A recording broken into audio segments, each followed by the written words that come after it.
An old mirror hangs on the wall. You see your reflection in it. The expression fixed to your clean-shaven face. You're still not accustomed to it. It's like something snaps in you. A nerve ending. A thought. A sadness. Your face in the mirror is suddenly clean of the layer that had distorted it for God knows how long. Just like that, it's over. The running gag that your life had become. A sad old man looks back at you.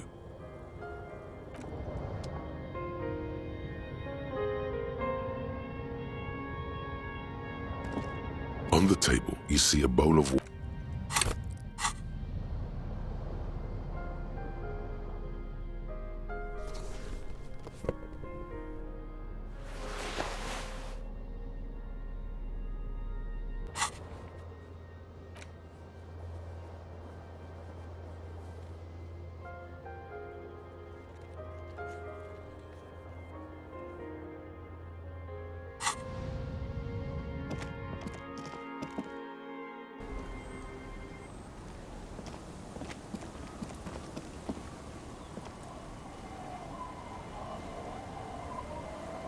Yes?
The porter reel is just what you needed. The reel's attached to the apparatus with a satisfying click. The tape is routed behind the magnetic reader. You press the large button marked Commencer, and the tape starts spinning. There's a small delay before the song starts playing. Then the organ starts playing a simple, melancholic tune echoing in the hallway. A lone singing voice joins in, telling you about the tiniest church in Siileng, surrounded by even tinier yard. You almost feel the seaside mist on your skin. It's mega sad. Within seconds you know this is the one, the real shit you've been looking for, the one you trust your room to. This one tells it like it is. This is your tune. A click, then silence for a bit. Then the tape stops spinning. Of course you could sing this. You could take sad to a whole new level with this. And you already know the lyrics since you've listened to it like 1,000,000 times. Yup, they're all here. All 3 verses. And the B-side of the tape contains the instrumental version. It's like the world itself is telling you to do it. Only one obstacle stands on your way. Gart. You have to convince Gart to let you sing karaoke in the whirling. After you've won him over, you can express yourself. Let the pain out. Make everyone understand. The lieutenant watches you pack up the boombox. He doesn't say anything.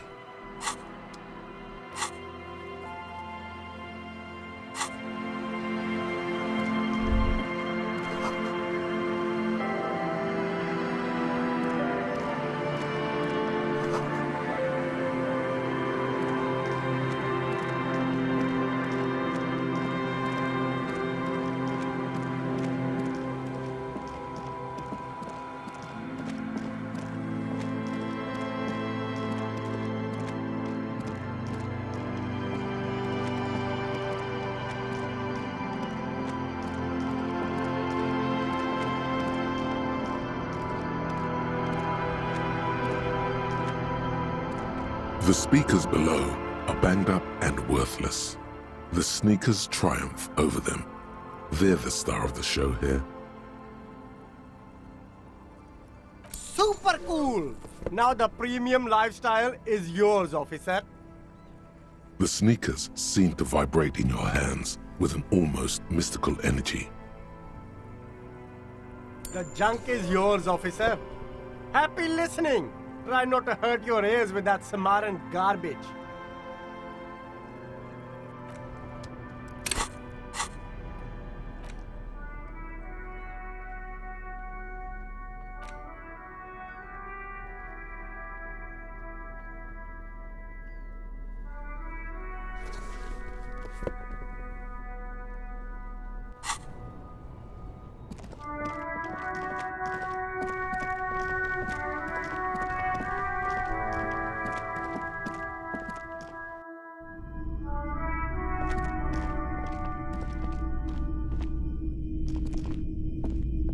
Hello again. How can I help you?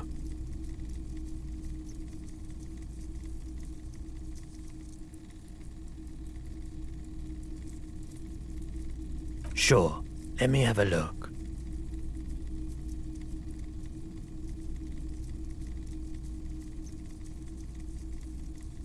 Anything else you're thinking of selling?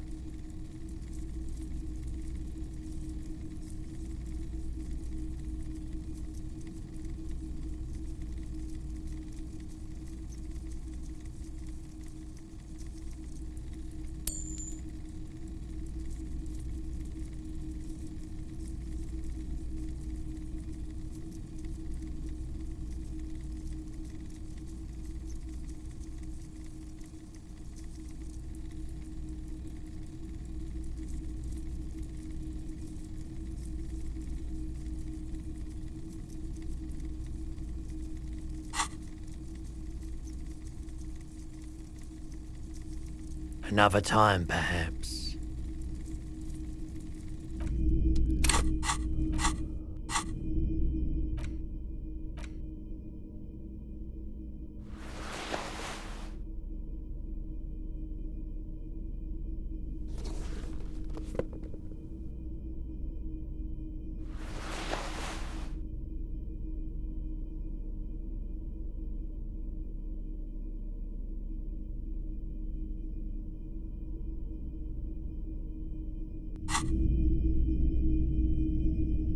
Hello again.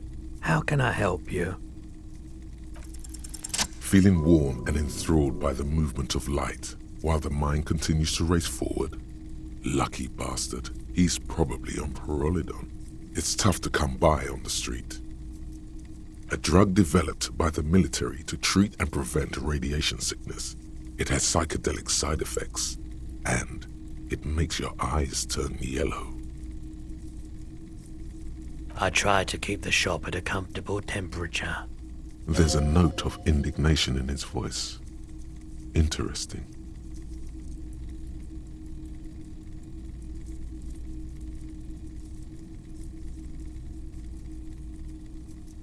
I've had to take it. You know, since the People's Pile cleanup, I was with the Emergency Relief Brigade.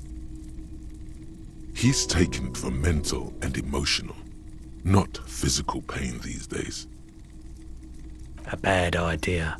Some poor leftist built a particle decay generator in hopes of bringing affordable electricity to underserved communities. It malfunctioned. Radioactive waste everywhere. Probably some of it in you too. We were an all-volunteer force, self-organized. Tried to help the fire brigades contain the spill. On the patch, gamma radiation lines crossed with a red drop of blood. I lived by the river since I was a small boy. The Esperance.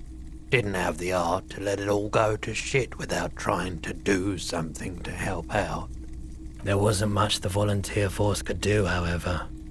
We wasted years in the river mud. Years getting sick. There's a reason why everyone's tried to forget any of it ever happened, and why no one has tried to repair or replace the pile. So much disappointment and early deaths.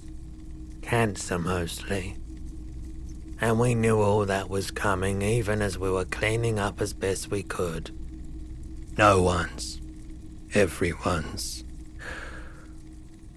So much bitterness. A bunch of poor people built themselves a primitive nuclear reactor, hoping for the best. What do you think is going to happen? The cleanup happened 15 years ago. I was young then. Later, my second aunt died.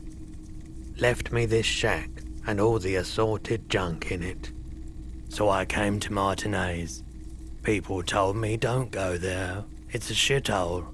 I said, people, we just had a nuclear pile meltdown.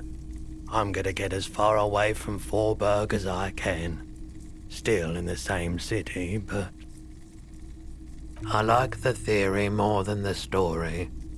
Outward movement, not vortices. Yeah, you gotta get in on those vortices, my man.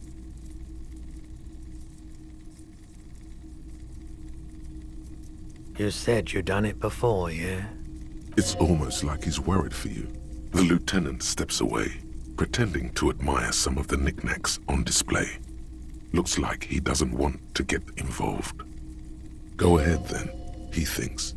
As long as you can walk straight, I don't care. He won't be your nog, but he won't be thrilled about this either.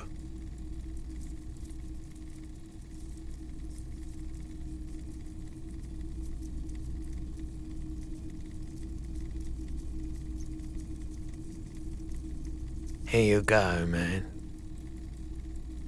Yes, darling. That's the coalition government ordained Parolidon. Straight into your gut.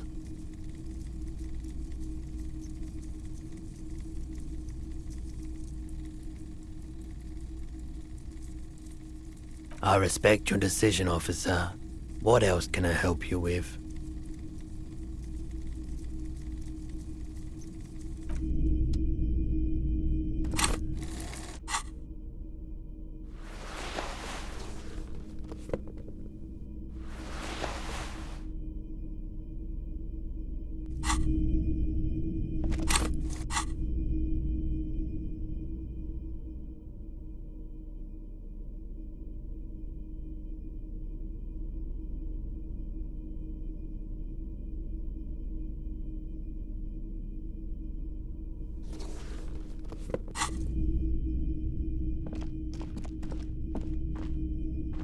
Wow, a very large red t-shirt with an impressive print stands out from the other garb.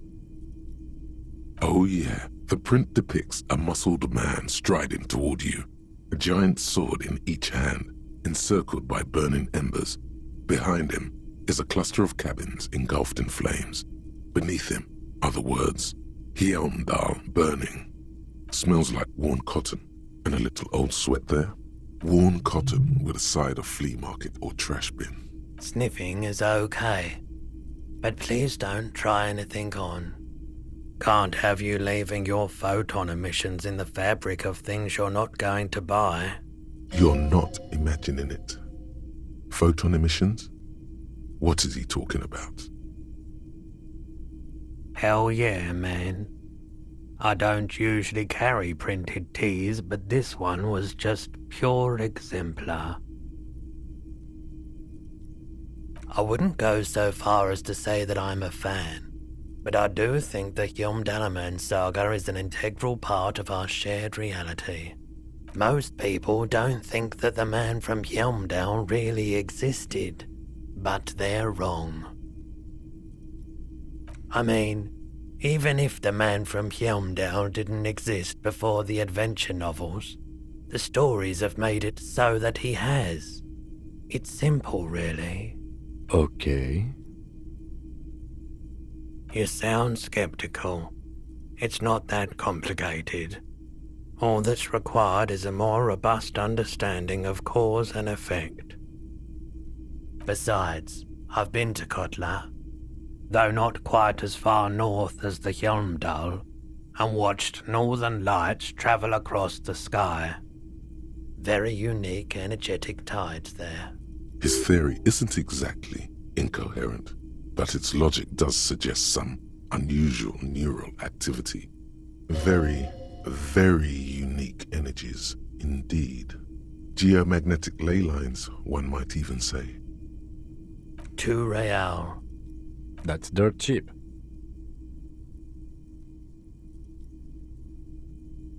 But why?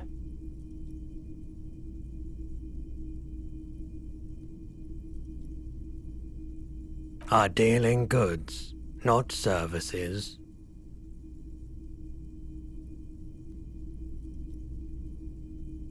Welcome to Hjelmdal, officer.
The tear machine stands in the corner.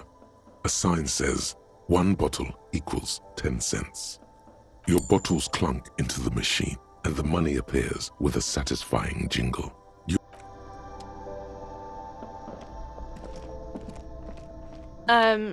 Is this about the questions again? Because I don't really know anything. Wow. I didn't know you worked for the union, sir. Anything else I can do for you? No, you don't work for the union.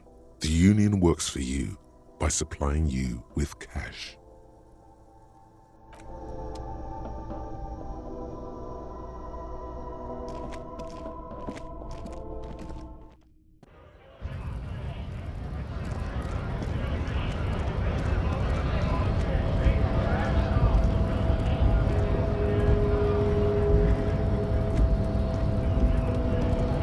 So, how'd you like our harbor?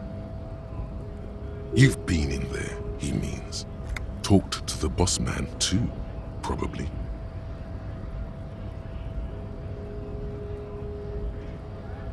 It's but a rest area on the path leading across open plains. Right, you talk to the boss eye to eye, like men of the plain. If you have any more questions, I'm set to talk. A key, huh? What door is this key supposed to open?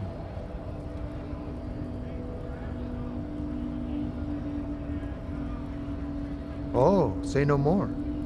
I got you. I got that key right here. And let me tell you, it's mighty good of you to help us out during the strike. Working class solidarity, as they say.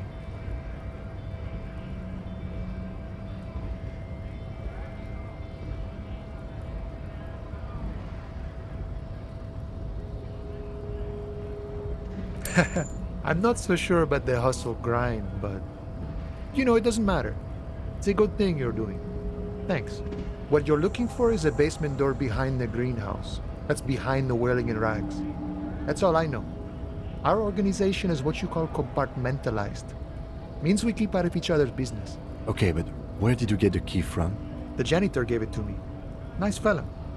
We talked about life and things that really, truly matter. None of this mess we're in, this jiving and juggling. What's it for? To feed our children, I guess. I'm more of a philosophical dock worker. I like to talk about the big picture stuff. Who I am, who you are, what we are fighting for. He means he's not going to tell you cause he doesn't know. But he will shoot his mouth off with you now that you're working for Everard. Who he is and what they're fighting for. This is interesting. Los Ardis?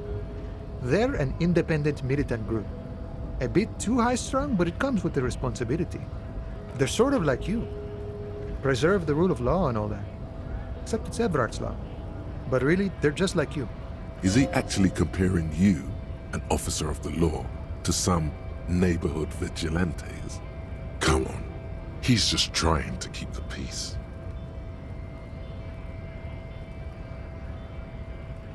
The man whispers a jaunty tune. A coastal breeze ruffles his hair. The mercenary, eh? Who could have killed him? That's indeed the question. Why even do such a thing?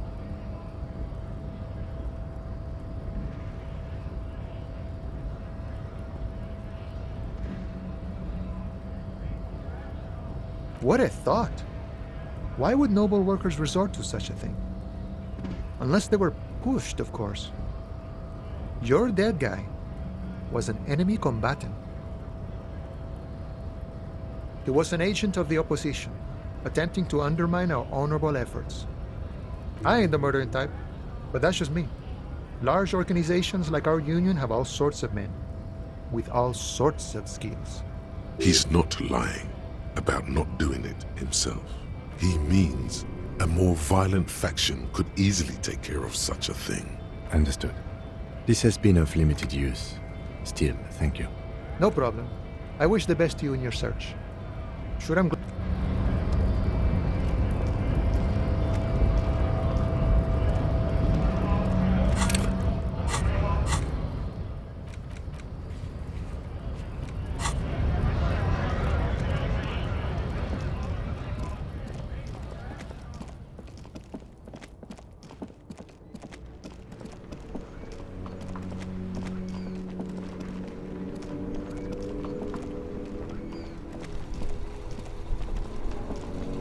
Inside, you see a set of steering levers, a radio microphone, a pull-out toolbox, and the soft glow of the fuel preheater gauge.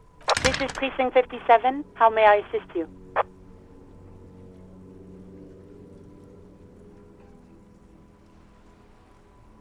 Sorry, sir. I still haven't heard back from the database people. Try calling again later. Is there anything else I can do for you? Hold on, officer.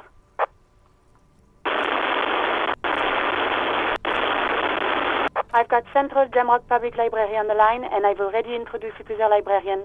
Connecting the call in 2, 1. Yes, this is Central Jamrock Public Library here. How can I help you, officer? He sounds worried, yet ready to assist. This is how people get when the police call.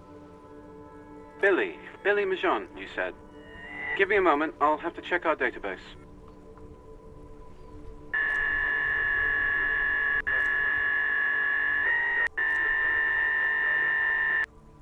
Yes, hello, are you still there?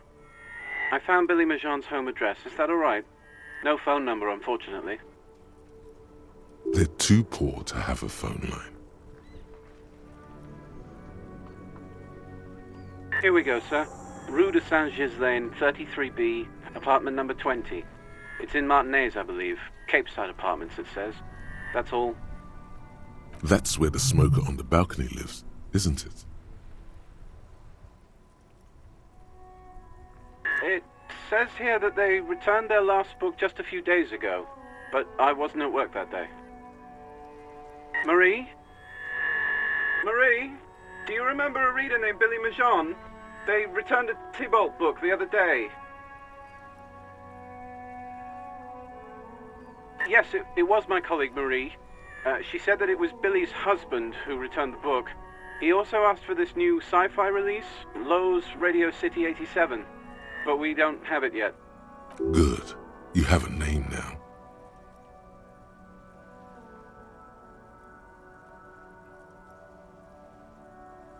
Marie knows Billy.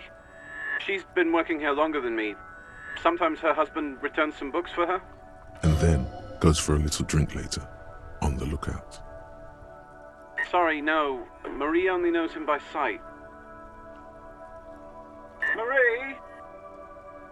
She said it was an older man, and that she's pretty sure he'd had a drink or two the last time she saw him. 1 second. Sorry, Marie wasn't really paying any attention to that. Happy we could help. Goodbye, officer. Anything else you need from me? One moment.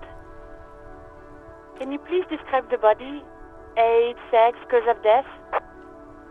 We suspect he might have been inebriated when he fell. There were bottles all around him, and traces of vomit on his shirt. Any signs of violence?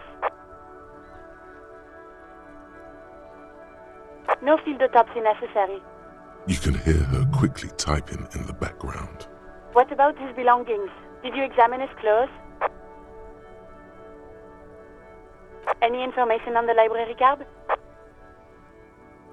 Good. You have a lead. Do you and Lieutenant Kitsuragi want to take the case, or should I assign it to someone else? I have assigned the case to Lieutenant Kim Kitsuragi. Please follow up on this library lead to identify the man. We'll send someone to take the body to the morgue. That's all for now. Thank you for reporting in.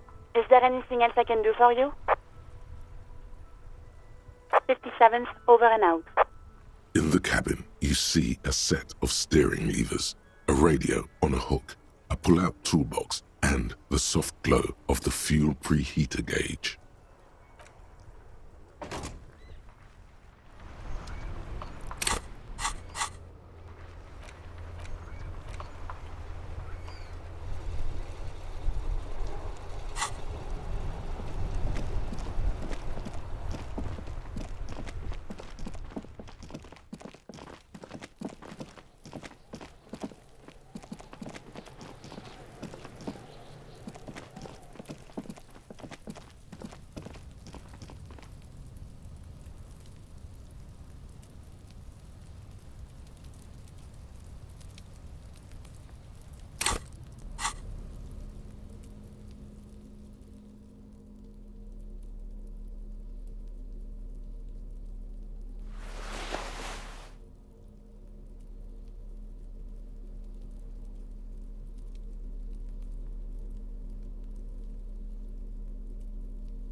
An inconspicuous pile of the roofing material, Eternite.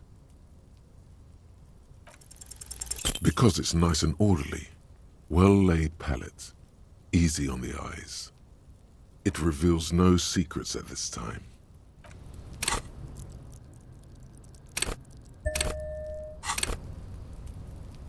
An inconspicuous pile of the roof, because there's a secret door hidden behind the panels. There it is.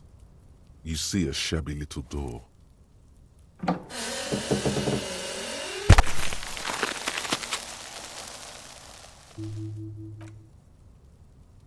What is this then? A tool shed?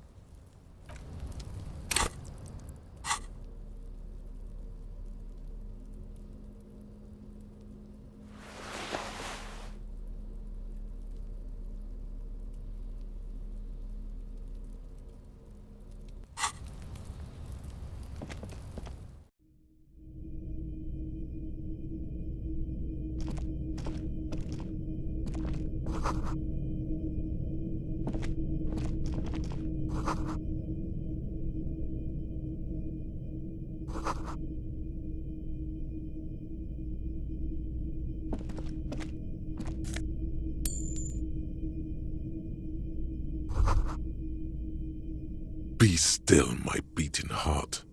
It's amphetamine, sweet amphetamine. The lieutenant isn't studying the powder in the mirror. He's studying you.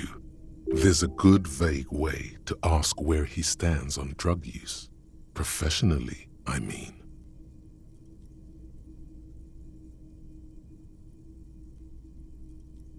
Perhaps not.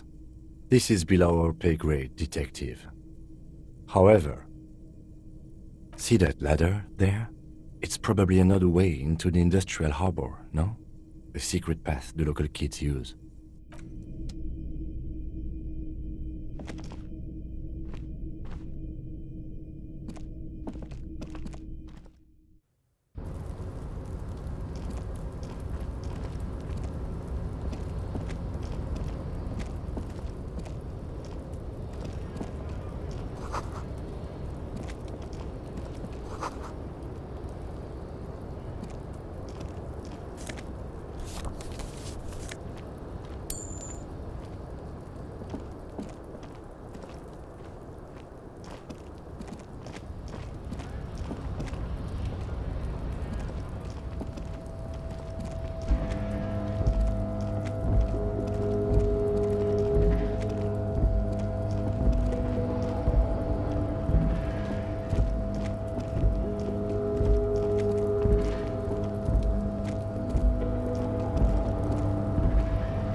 Cuno's like Cuno's dad.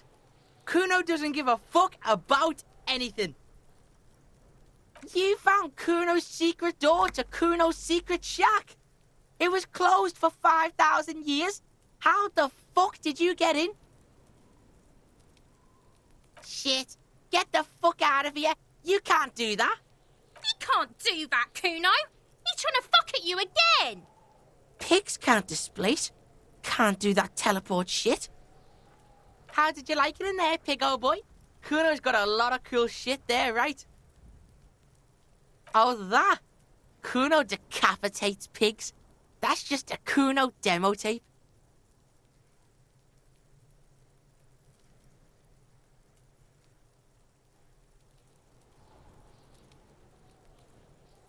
Yeah, Cuno plays on snuff radio, fucks pigs, live, fucks their heads off. Cuno's a cop killer. That's where Cuno gets his daily hit of electric. Cuno Shazam. Cuno rides the fucking lightning in there, pig. Bet you'd like to ride the lightning too, wouldn't you? You feel tired and old, but you could have that sparkle in your eyes. It's a vitamin, pig. Don't you know anything? You could use some. Yeah, it's the mag. You fucking need that shit to stay on top of your game. Cuno goes through like a tube a day, rips mag like a motherfucker, and you could use a battle. Oh, don't teach him, Cuno. He's gonna use it against you, Cuno. You're not getting this, pig. It completely takes away the hangover. It's like you didn't do anything. Like you stayed home playing with your choo-choo. Fuck you, pig. Don't do mag. You're gonna OD and you're gonna fucking die. Good call, Pigmeister. Don't come and talk to Cuno about his kingdom. The fuck do you want with it? Good call, Pigmeister. Don't come and talk to Cuno about his kingdom. Cuno does.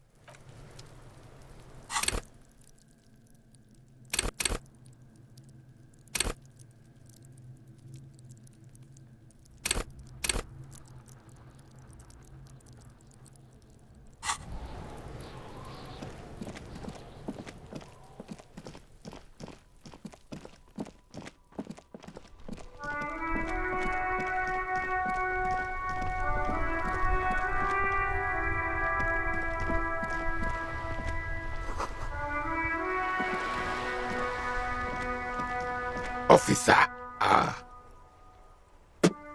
God damn it. Pull yourself together, René. What do you want? It's a Bell McGrave. 4.46 caliber. Breech loading. Revachol made. Good weapon.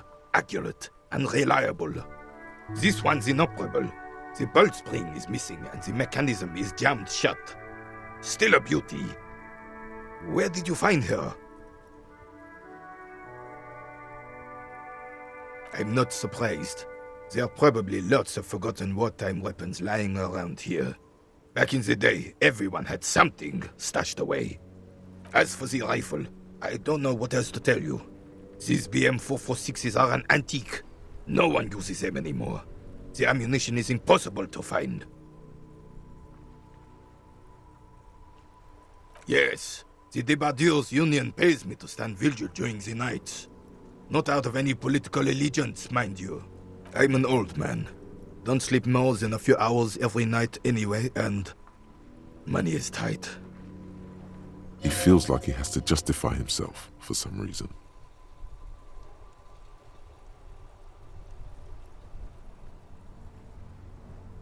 She is nobody. This is none of your concern, and I refuse to discuss my private affairs with the RCM. The lady is Jeanne-Marie Beaulieu, and she sure as hell wasn't a nobody.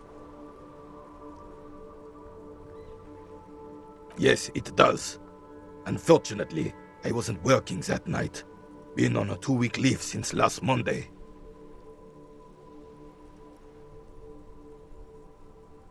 It's a private matter. Nothing to do with your investigation. You see, officer, René is the kind of man would rather die than admit he needs medical assistance or, God forbid, sick it. A real man's man is just gonna ride it out. I'm fine, goddammit. Mind your own business. It's nothing. Just got to cut back on coffee. No one. The bus has been unmanned since last Monday. There's no other guard. It's just me.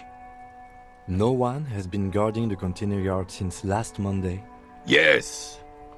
It's not actually an issue. I mean... Look, officer.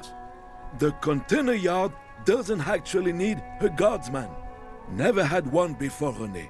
Monsieur Claire had that booth built specially for him. It's mostly decorative. The possibility of someone being in there is enough to discourage any ill-minded individuals. Evrard created this job for René because he knows the Royal Carabiniers' pension of honor and PTSD isn't something a man can live off. A decorated Kingsman collecting tear reflects bad on the whole neighborhood. His words.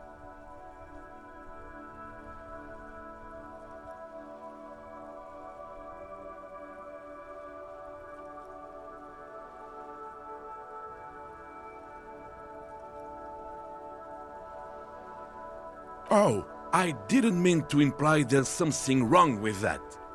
I do it too. Everyone does it. It's an excellent side thing. Yes, yes, yes. Can we conclude the topic of my guard boost now? He is not going to become an entrepreneur. Yes, yes. Like I said, it would be up anyway, so might as well keep an eye out. It keeps my senses sharp.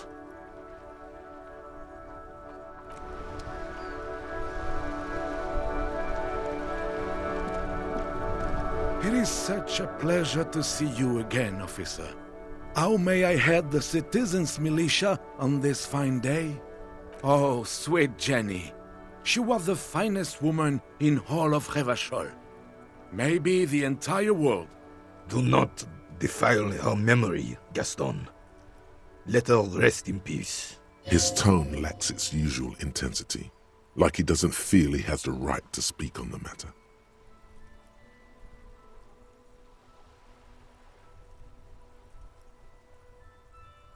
We knew her, all right. Lived on the same street our entire lives, just 2 houses apart. The 3 of us have been best friends since we were 4. She was René's first girl, back when the prick was 16. They were courting till he decided he'd rather die for some great ideal than just be happy. And then you stole her from me.